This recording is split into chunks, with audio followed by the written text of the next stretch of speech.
be the state government alone, but we have already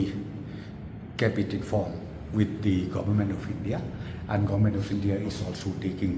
serious note on this. Ka sarkar pedeng bat ka sarkar jala kila pit ngor bhai ka jinglong jingman hagi jaka khaput ka jala bat ka Bangladesh hadin ka jingui e ka jingwan hair ka drone ki shipai Bangladesh ka Bangladeshi Bayraktar TB2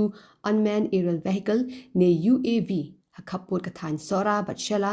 East Khasi Hills district. I have already instructed our DG and Chief Secretary to take necessary steps, be it a meeting or be it in writing or whatever. So can you give us? See, I think there are issues which I don't want to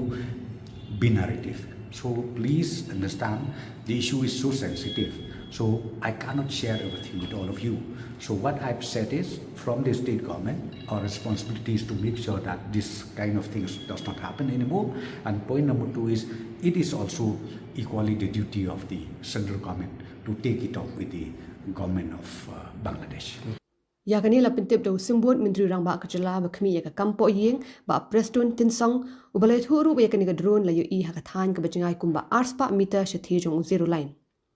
ba preston la pentip ba la batha ya chief secretary but ka director general of police ka jala ba kin shimi ki sinjam ba dan kam halor kani ka kam na ka benta ka jingsngan jong ki jaka khapot ka jala